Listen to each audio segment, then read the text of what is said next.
England was in turmoil, tearing itself apart in a bloody civil war. The rich and powerful had split the land into two warring camps. The House of Lancaster, whose banner was the Red Rose, and the House of York, who followed the White Rose. And so it was named the War of the Roses.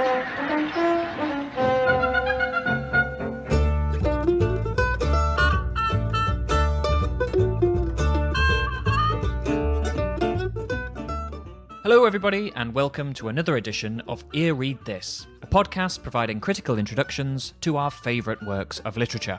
I'm Ash, your host, and today I'm talking about The Black Arrow by Robert Louis Stevenson. First serialised in 1883, it was later published as a novel in 1888. Capitalising on the success of Treasure Island, The Black Arrow is another adventure story marketed for younger readers. Set during the Wars of the Roses, we follow the fortunes of young Richard Shelton as he fights first for the House of Lancaster, then the House of York. In our recent episodes on Shakespeare's history plays, we have seen this civil war largely from the perspective of its key actors, the royals and nobles feuding over who was the true heir of Edward III. Today, we'll see how Stevenson imagined that same conflict from a lower-class perspective. Outlaws, spies, and veterans of the wars of France surround Dick Shelton on his journey to becoming a knight. It is set in and around Suffolk, where Stevenson had spent some time in 1873, lodging in a moated rectory belonging to his cousin, Maud Balfour. Stevenson was influenced not only by Shakespeare, but novels like Ivanhoe and the Tales of Robin Hood. He'd also studied the medieval period some years before, reading works like The Trial of Joan of Arc and the Paston Letters, the collected correspondence of a Norfolk family in the 15th and 16th century. To discuss The Black Arrow, I am delighted to be joined by journalist and author Jeremy Hodges. Since first writing about Stevenson in an article to commemorate the centenary of his death in 1994, Jeremy has produced a book on the author's time in Paris and a biography of Stevenson called Lamplit Vicious Fairyland, which is free to read online and linked in the episode description box below. Jeremy's most recent book, Mrs. Jekyll and Cousin Hyde, looks at the strange case of Stevenson's cousin, Catherine de Matos, which we'll be discussing more on our next episode later in the week. For now, The Black Arrow, a novel which has nothing like the profile of Jekyll and Hyde, and yet is among Stevenson's most reprinted works. Today we'll talk about The Black Arrow's composition and commercial history, its take on the Wars of the Roses, and whether it deserves better recognition within the author's canon.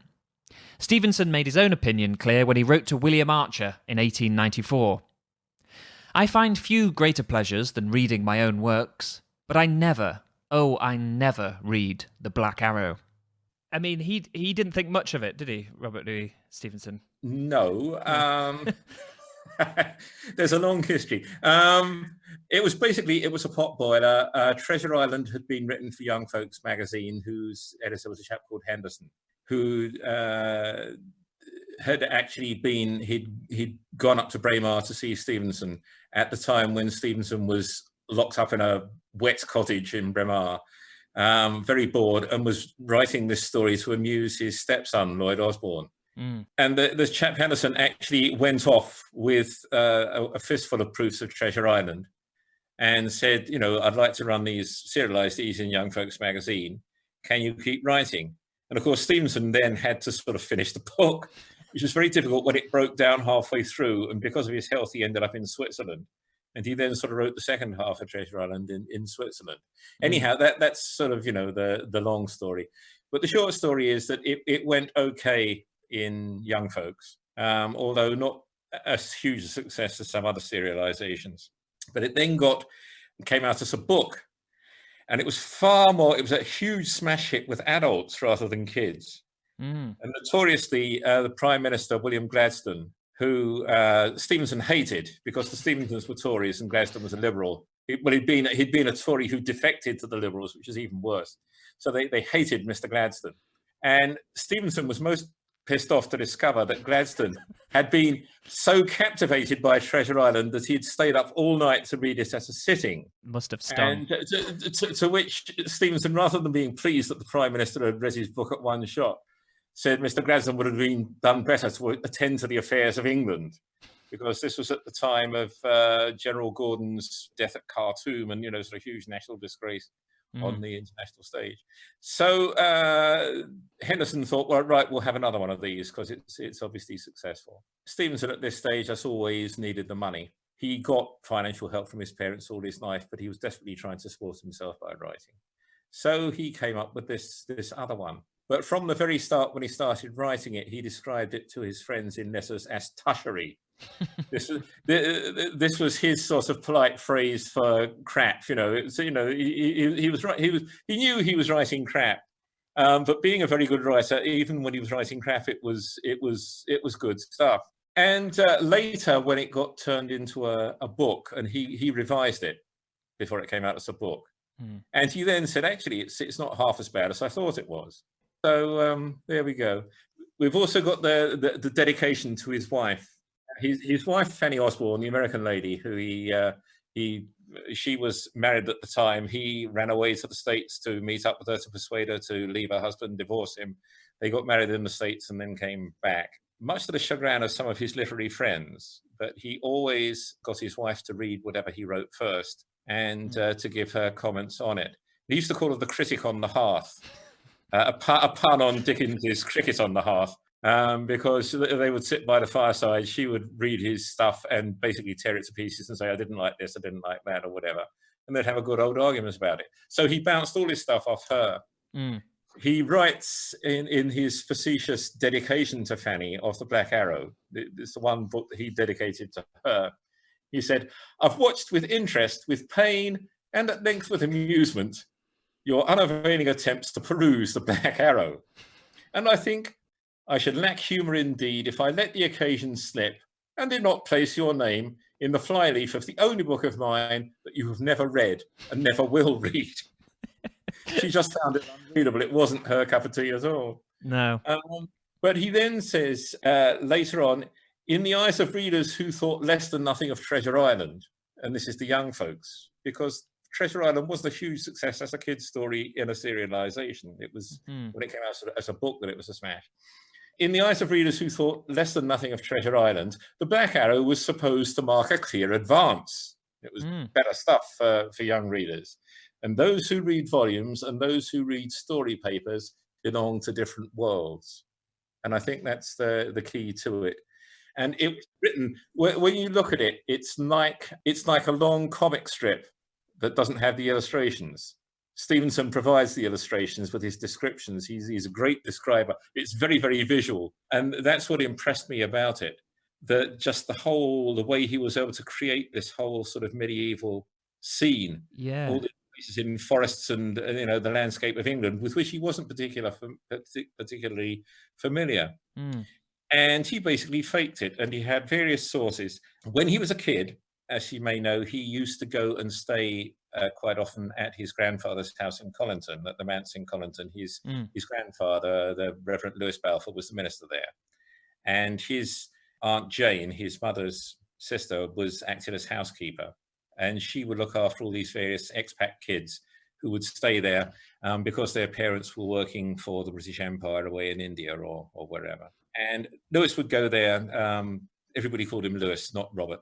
Lewis would go there and stay for a few weeks, sometimes in the summer. In the evening, when things did eventually get dark, so it can't have been high summer, the lamps would be lit, but all behind the sofa, it was still dark. And he would crawl around having adventures there and, pretending he was doing all kinds of things. But he found a bookshelf. And on it, among the books on it, were the plays of Joanna Baillie, who was a Scottish poet and author in the late 18th century. And she wrote sort of romance. But the thing was, these were incredibly wicked, because Stevenson was brought up, his nurse, Alison Cunningham, was a Free Presbyterian. And she believed that the theatre and plays and anything like that was sinful.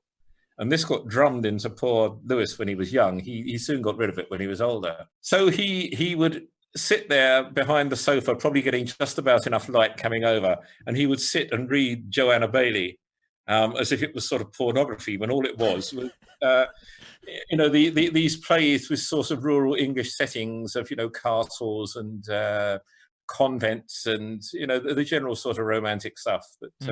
And he got a lot of his imagery from that. the scenery. Look at the Black Arrow. It's almost like theatrical scenery. The background, the setting that he puts the action into. And it partly came from that. The other thing it came from is Skelt's juvenile drama. Books, it was for toy theatres, and you would get these books of plays, and it was all the characters in the play and the scenery as well, which you could cut out and you could put on the end of sticks and put them in your toy theatre. Oh, and wow. You could have a little play. And there was a shop in Leith Walk, Wilson's Stationers. The Stevensons would go for long walks out to Leith to see the ships quite regularly, and they would frequently pass this shop, and Lewis would spend his pocket money there on these books of plays. He would collect them, and you could get penny plain and tuppence coloured. He wrote an essay all about it, which is a great essay if you want to sort of read about, the imaginations of kids and what would happen. And the shopkeeper going nuts because he would be poring over all these different books, and the shopkeeper would say, "I do not believe, child, that you are an intending purchaser at all." He and his cousin Bob Stevenson, who became an artist. He was a very bohemian character. He was the brother of Catherine Stevenson, who we'll talk about when we're talking about Jekyll and Hyde.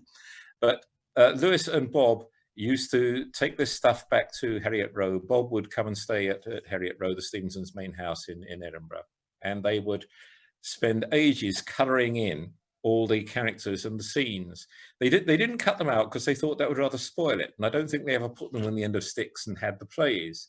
They were just fascinated by all these cut out characters and all the amazing scenery, and they would colour it in. And the Black Arrow is basically sort of the literary version in words of what Lewis and Bob were doing when they were creating all these scenes. And of course, a lot of the scenes were English. And this would explain how Stevenson wrote. I mean, the Black Arrow is a book of English history, the Wars of the Roses, and English settings all the way through. And Stevenson, apart from a couple of walks in the English countryside that he did when he was writing travel books, really his main experience of England was London and then Bournemouth when he lived there. So all the English countryside and the scenery, it's not observed from life. It's recreated from all these picture scenes that he and cousin Bob used to paint in, and all the scenery of the plays of Joanna Baillie. And this is why it has this sort of comic book feel to it. That's fascinating. I was going to ask you because I just, not knowing Joanna Baillie, I assumed there was, Shakespeare was his obvious source because it's between the kings, and his Richard is a bit like Shakespeare. He was particularly proud that he only comes in at the end of the book. But he was very proud of Richard Crookback, who was then Duke of Gloucester, later Richard III. Stevenson was particularly proud of the way he'd sort of brought him to life. He thought this was, rivaling Shakespeare or whatever. Yeah. Stevenson takes a Shakespearean view of history in that his Richard is also crook-backed and ruthless, in line with the portrait of the future king presented by historians loyal to the Tudors, like Sir Thomas More.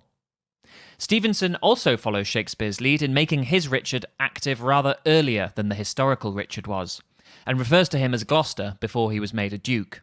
We also get to hear Richard addressed by one of his lesser-known titles, Lord of Wensleydale. The book begins in May of 1460 and is set over the following 8 months. We hear reference to the Battle of Wakefield, which took place that December, where Richard Plantagenet was defeated and killed, putting the Lancastrians back on the ascendant. Apart from that, the novel rarely mentions exact dates or major events. Stevenson was light on historical detail, presumably as a result of writing at speed. He completed the novel within just a few months. Famous historical characters appear in fleeting cameos. We hear the Lancastrians celebrating the news that their King Harry has come again into his right mind. Elsewhere are references to Queen Margaret's party on the move, and a suspicion that Ellis Duckworth, leader of the Black Arrow Fellowship, may be an agent of the Kingmaker, Warwick. The famous Woodville family are represented here by the fictional Walsinghams, and the first action of the Wars of the Roses, the Battle of St Albans, is reimagined as the Battle of Shoreby. Shifting focus away from the prominent figures and key events helps approximate the remoteness to the conflict felt by our characters. Dick Shelton understands little about the ancient bickerings of the houses of York and Lancaster, and swaps the red rose for the white for personal reasons. The discovery that his Lancastrian guardian, Sir Daniel Brackley, murdered his biological father. When asked what his allegiance is, Shelton remains hesitant and unsure. "I can scarce clearly answer," he says, "but so much I think is certain. Since I serve with Ellis Duckworth, I serve the House of York. Well, if that be so, I declare for York." But Shelton's real loyalty is to his murdered father, spending the early part of the book in a Hamlet-like dilemma before swearing revenge on Sir Daniel, the man who replaced his parent. Stevenson knew that medieval knights like Sir Daniel could exploit the ward system for profit. Until children came of age at 21, their wardship could be traded or sold. According to John Sutherland, read carefully, The Black Arrow opens tantalising windows into the psychology of an author, the whole of whose fiction returns obsessively to his own juvenile trauma as an only child, at odds with a stern father. Did he consider himself a children's author at the time, or was he like holding back a bit of hope in a Treasure Island sort of way that, oh, I'll sell it to kids, but there's a bit more to it? In some ways, he was a child at heart, childlike, not childish, because he had complete recall of what it was like to see the world through the eyes of a child. You get this in Child's Garden of Verses. Yeah. The reason that they're so popular is because they see life the way a child sees life or whatever. And he never lost that. So that childlike aspect of him, in some ways, people sort of thought he was a bit like a child. He was one of life's innocence at times. But I'm not sure he saw himself as a children's author. His wife did. She was very conscious of protecting his reputation, because if he was going to write books like Treasure Island, Black Arrow, Kidnapped, which middle-class ladies, maiden aunts and all the rest would buy in shed loads for their favourite nephews and nieces and all the rest, there's big market, you could make lots of money from it. And he did. If there was any sort of hint of scandal hung over him, then he would, he could wreck his reputation. There'd be no more children's writing. So that was one of the reasons that she was desperate for him not to write anything salacious or, a bit dodgy, which we can come on to with Jekyll and Hyde. But I was going to say, don't want to get things too mixed up. He was quite frustrated that he couldn't write naughty stuff. He also, from what I read, he also quite enjoyed the success with young folks when it took off. He enjoyed the money, and he was very ambivalent about tushery. He would disparage it and complain, that he was having to grind out this rubbish because he was, not always in good health, and he had to keep writing anyway. But on the other hand, he quite enjoyed it. It was like playing. It was like being a kid again. So it was sort of a love-hate relationship with it. And I think the love comes through. I mean, the Black Arrow, however rude you might be about it as a work of literature, it's living. It's quite exciting. You can see why kids would enjoy it. Stevenson's frequent dismissals of the work as tushery, and the fact that he had it printed under his pseudonym, Captain George North, give us the impression he wasn't particularly proud of the Black Arrow. However, elsewhere, he seems to regard it rather more warmly. But I just noticed in one of his letters, this is when he'd only just got started on doing the Black Arrow, but he was saying, this is to his friend W.E. Henley, who basically took over more as his literary editor once he was writing fiction, rather than Sidney Colvin, who was his first sort of mentor, I suppose. But he's writing to Henley, and he then says, I must go off and tush, which means write some more of the Black Arrow. But before he goes, he writes this little poem that he just tosses off. He calls it A Little Jape of Tushery by A. Tusher. The pleasant river gushes among the meadows green. At home the author tushes, from him it flows unseen. The birds among the bushes may wanton on the spray, but vain for him who tushes the brightness of the day. The frog among the rushes sings singing in the blue, by a lakin, but these tushes are wearisome to do. The task in tiny crushes the spirit of the hard. God pity him who tushes, his task is very hard. The filthy gutter gushes, the clouds are full of rain, but doomed to lie who tushes, to tush and tush again. At morn, with his hair brushes, still tush, he says, and weeps. At night again he tushes, and tushes till he sleeps. And when at length he pushes beyond the river dark, thanks to the man who tushes, tush shall be God's remark. And it was that was his lament about having to grind this stuff out. For someone who was short on time, he clearly found enough to write a good verse on the side. It's unbelievable. We have nearly 3,000 of his letters that survive, and when you multiply that by the number that got stuck in the bin, and I know a lot of his friends realised that the letters he was sending them were little works of literary genius anyway, so they hoarded them. But there would have been other people who just stuck them in the bucket. So God knows how many letters he wrote, and they're not always little short notes. I mean, they're sometimes, the length of a chapter. Yeah, he churned it out. He was frail physically, but mentally he was, adrenaline king. Yeah. Following a bout of illness, Stevenson was recuperating in France when he wrote the entirety of The Black Arrow.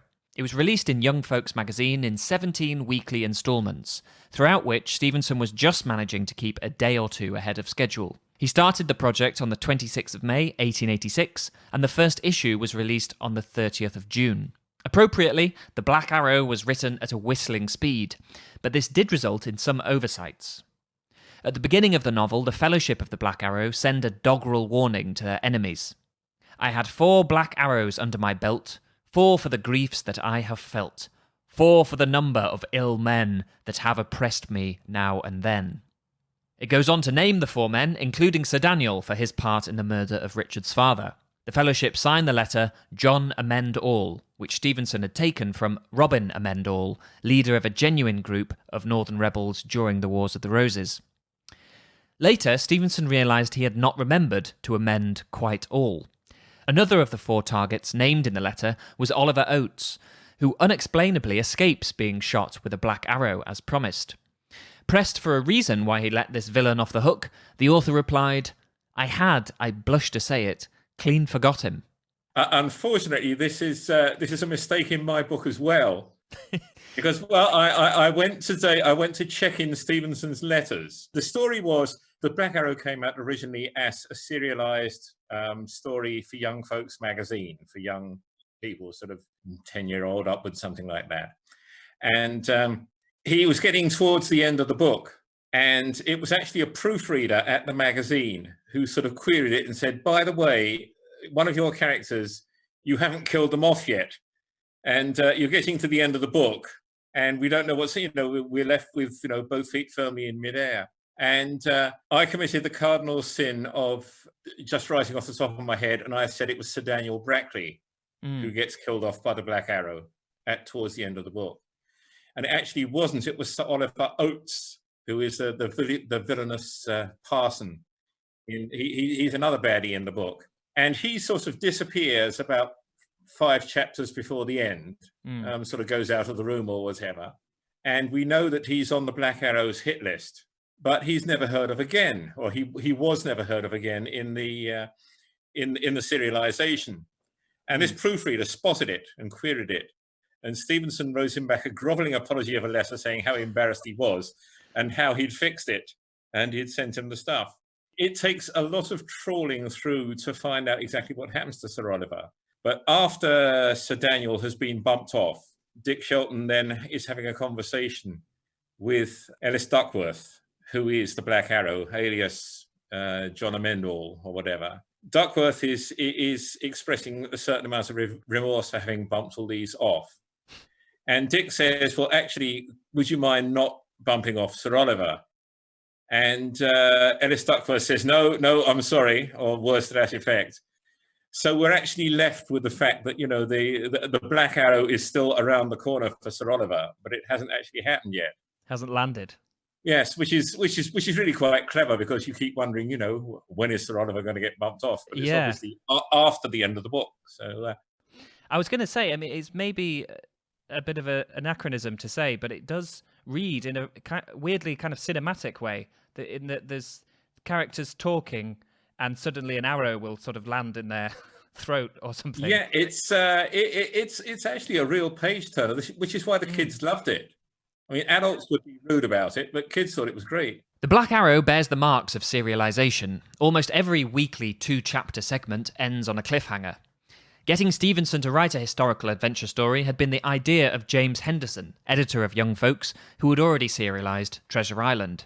And although The Black Arrow proved more of a hit with young folks' readers, Stevenson declined the lucrative offer to write a follow-up for the magazine. It wasn't until 5 years later, when Stevenson and his wife were living in America, that he was approached by the publisher Samuel McClure. As John Sutherland says, by that time Stevenson was a hot literary property, particularly in the United States. McClure offered Stevenson $10,000 a year for an American re-serialization of The Black Arrow. The young folks run had been printed under the title A Tale of Tunstall Forest, whereas this new 1888 Philadelphia Press version was serialized as The Outlaws of Tunstall Forest. McClure also arranged for the publication of Stevenson's work as a novel, which appeared under the title The Black Arrow, A Tale of the Two Roses. While critics like Melvin Orth have written it off as just another of the stereotyped stories of the day, others have been struck by how daring Stevenson was within the confines of popular serial literature.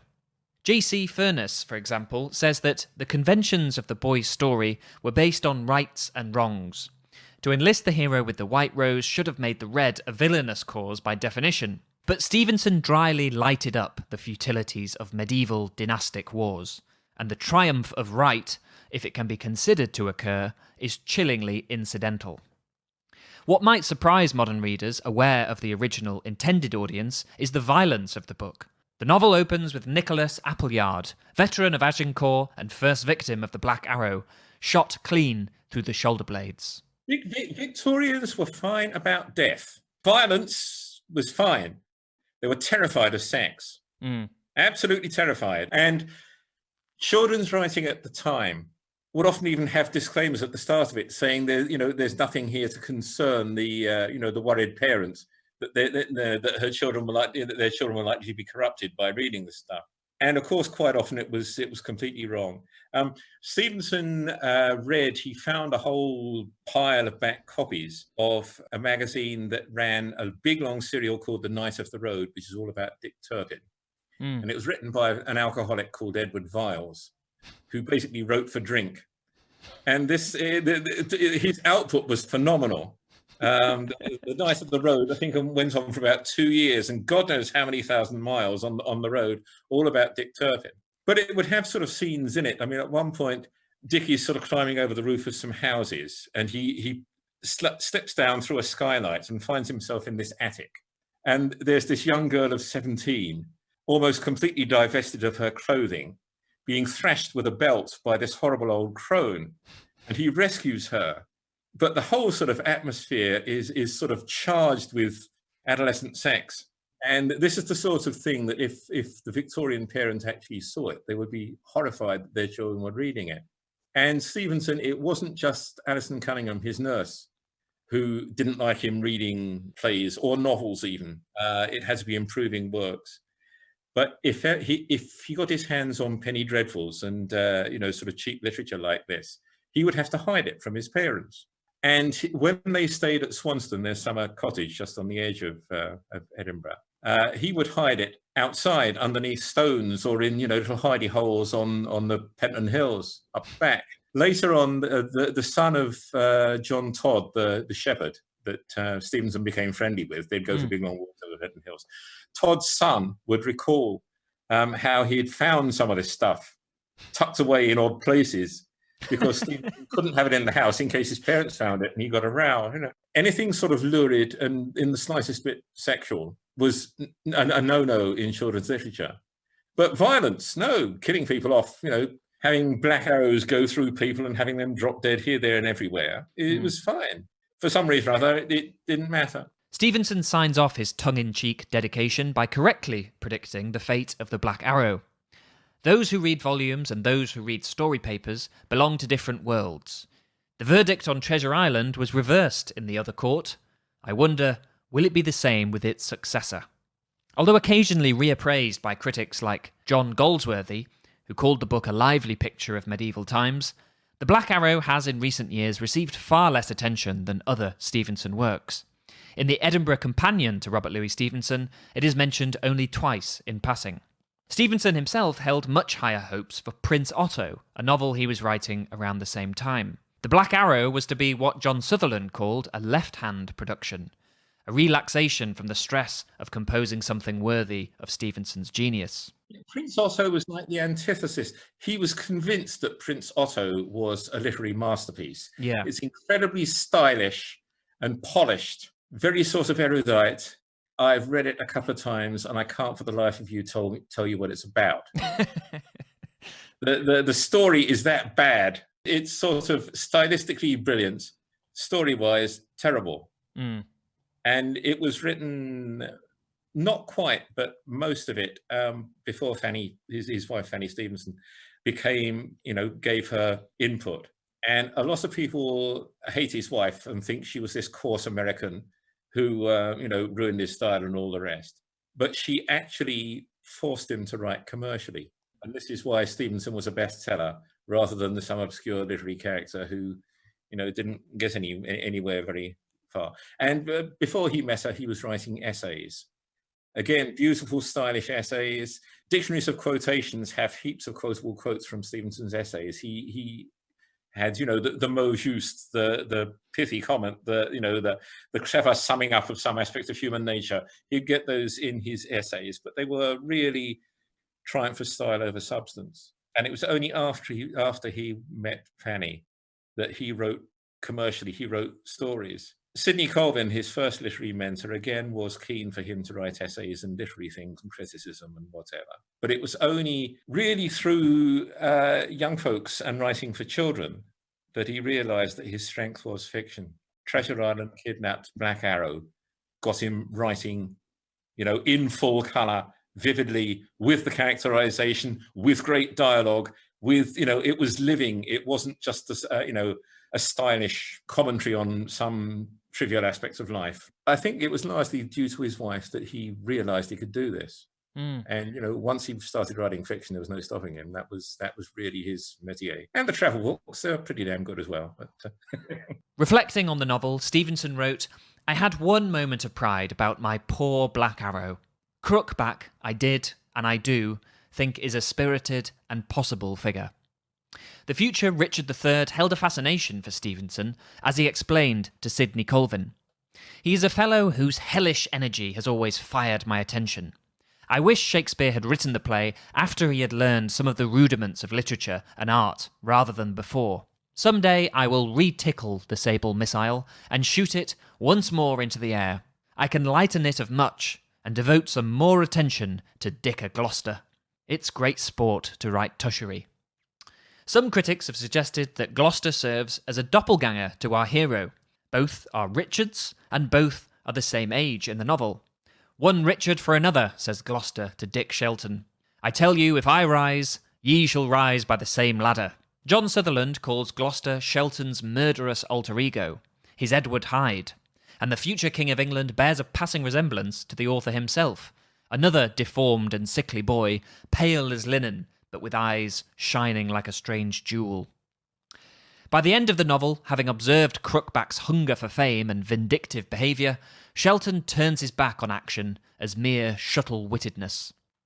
Edwin M. Eigner explains, "What has happened in The Black Arrow is that Richard Shelton, terrified by the evil or wildness which he has observed in his namesake, is shocked into rejecting a part of his own nature." While his source material recalls Shakespeare's histories, the energetic light-heartedness of the novel feels closer to the playwright's early comedies.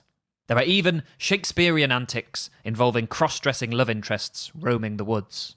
Stevenson may have been dashing it off for a paycheck, but he seems to be enjoying himself. Like the aptly named character Will Lawless, who does naught but for his own pleasure, the novel has a freewheeling breeziness to it, and Stevenson riffs some memorable comic asides. Early on, someone remarks the Black Arrow's letter will hit the parson hard. "He will turn paper colour.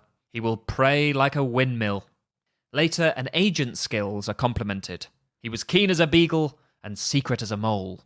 Italo Calvino once said, "I love Stevenson because he gives the impression he is flying." he was hilarious. He loved being silly. The silly side of Stevenson doesn't always come out in his, in his books or whatever. Apart from The Wrong Box that he wrote with his stepson Lloyd, which is a very silly book. And that was certainly inspired by Lewis, and he rewrote bits of it and whatever. but also his short story collection, New Arabian Nights, which gets quite daft in places. And this was, his sense of humor. But no, in the letters, it has full reign. It's hilarious. It's why I love his letters.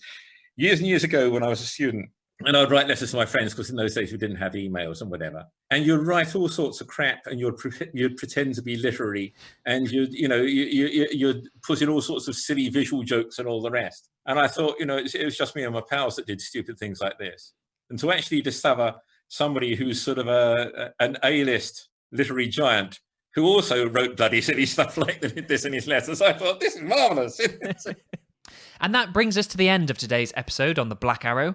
To hear more from Jeremy, tune in next time when we'll be talking more about Stevenson, and in particular, Jeremy's book, Mrs. Jekyll and Cousin Hyde. Thank you all for listening, and until next time, happy reading.